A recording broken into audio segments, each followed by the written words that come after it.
ஆண்டவரும் அருமை இரட்சகருமாய் இருக்கிற இயேசு கிறிஸ்துவின் இனிய நாமத்தில் தேவ பிரசன்னம் ஊழியங்கள் மூலமாக உங்களை நான் வாழ்த்துகிறேன்.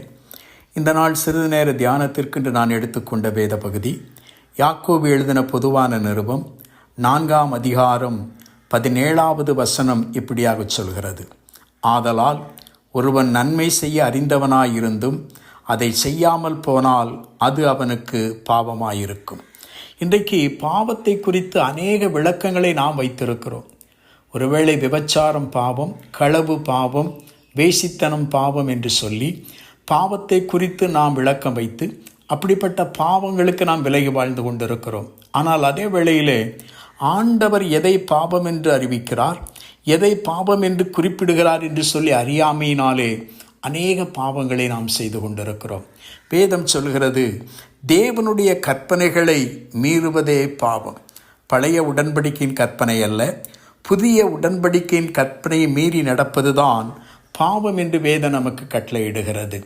பழைய உடன்படிக்கை கற்பலைகளே எழுதப்பட்டிருந்தது, அது மனிதனுக்கு வெளியே வைக்கப்பட்டிருந்தது. ஆனால் புதிய உடன்படிக்கையோ பரிசுத்த ஆவியினாலே நம் இருதயத்தில் எழுதப்பட்டிருக்கிறது. ஆகவே பரிசுத்த ஆவியானுடைய பலத்தினாலே புதிய உடன்படிக்கையின் கற்பனைகளை கைக்கொண்டு வாழ்வதற்கு தேவன் நம்மை தெரிந்திருக்கிறார். ஆவியின் பலத்தை கொண்டு தேவனுடைய கற்பனைகளை கைக்கொண்டு தேவனுக்கு பிரியமாய் வாழ்வதற்கு தேவன் நம்மை தெரிந்து கொண்டிருக்கிறார். ஆகவே தேவனுடைய கற்பனைகளை மீறுவதே பாவம். அந்த பாவத்தில் ஒன்று என்ன? நான் நன்மை செய்ய அறிந்தவனாயிருந்தும், எனக்கு நன்மை செய்ய திராணி இருந்தும், எனக்கு நன்மை செய்யும்படியான ஆசீர்வாதங்களை தேவன் எனக்கு கொடுத்திருந்தும் நான் நன்மை செய்யாமல் போனால் அது எனக்கு பாவமாயிருக்கும். கர்த்தர் எதற்காக நம்மை ஆசீர்வதிக்கிறார்? பிறருக்கு ஆசீர்வாதமாயிருப்பதற்கே. இயேசுவை குறித்து நாம் வேதத்தில் வாசிக்கிறோம். அப்போஸ்தலர் நடபடிகளின் புத்தகம் 10ஆம் அதிகாரம் 38வது வசனம் சொல்கிறது, அவர் நன்மை செய்கிறவராகவே இந்த பூமியில் சுற்றித் திரிந்தார். எனவே தான் கலாத்தியரின் புத்தகம் 6ஆம் அதிகாரம் 10வது வசனம் சொல்கிறது, கூடுமானால் யாவருக்கும் விசேஷமாய் விசுவாச குடும்பத்தாருக்கும் நன்மை செய்ய கடவோம். ஆண்டவர் என்னை ஆசீர்வதித்திருந்தும், ஆண்டவர் எனக்கு நன்மையான ஈவுகளை கொடுத்திருந்தும் நான் பிறருக்கு நன்மை செய்ய மறந்து போனால், நான் பிறருக்கு ஆசீர்வாதமான பாத்திரமாய் இல்லாமல் போனால் அது தேவனுடைய பார்வையிலே பாவமாயிருக்கும். லூக்கா எழுதின சுவிசேஷம் 16ஆம் அதிகாரத்தில் ஆண்டவர் ஒரு ஓமையை சொன்னார். ஒரு மனிதன் ஐஸ்வர்யவான் இருந்தான். அவன் சம்பூர்ணமாய் சாப்பிட்டு திருப்தியாய் வாழ்ந்து கொண்டிருந்தான். அவனுடைய பாதபடியிலே லாசரு என்கின்ற ஒரு ஏழை அமர்ந்திருக்கிறான். பருக்களாலே வாதிக்கப்பட்டு நாய்கள் அந்த பருக்களை நக்கி கொண்டிருக்கிற சூழ்நிலையிலே அந்த ஐஸ்வர்யாவுடைய மேசையின் கீழ் விழும் துணிக்கைகளை சாப்பிட்டு தன் வயிற்று பசியை போக்க அவன் காத்து கிடந்தான்.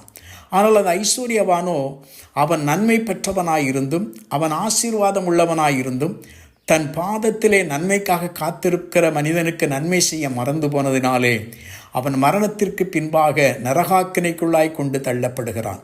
ஒருவேளை அவன் விபச்சாரம் செய்தான் என்று வேதத்தில் சொல்லப்படவில்லை, அவன் களவு செய்தான் என்று சொல்லப்படவில்லை, அல்லது எந்த விதமான அநியாயங்களை செய்தான் என்று சொல்லப்படவில்லை. ஒரே ஒரு காரியத்தை செய்ய மறந்து போனான்.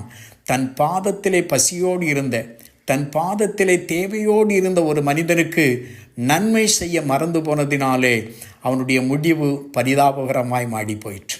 ஆம் பிரியமானவர்களே, அருமையான இந்த நாளிலே தேவன் நம்மோடு பேசி கொண்டிருக்கிறார்.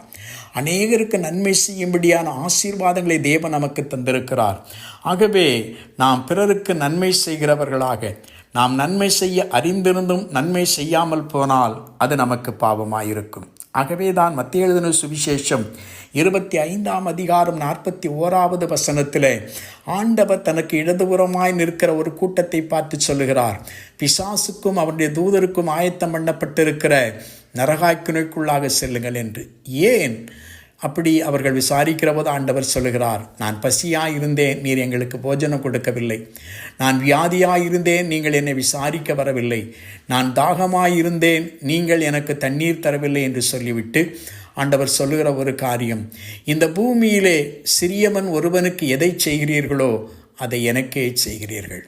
ஆகவே ஆண்டவருடைய பசியை போக்குறவர்களாக, ஆண்டவருடைய இருதயத்தை திருப்தியாக்குகிற பிள்ளைகளாக, கூடுமானால் யாவருக்கும் விசேஷமாய் விசுவாச குடும்பத்தாருக்கும் நன்மை செய்வோம். நாம் தேவனுடைய ராஜ்யத்தை சுதந்தரித்துக் கொள்வோம். கர்த்தர் தாமே இந்த வார்த்தையின் மூலமாக நம்மை ஆசீர்வதிப்பாராக. ஆமென்.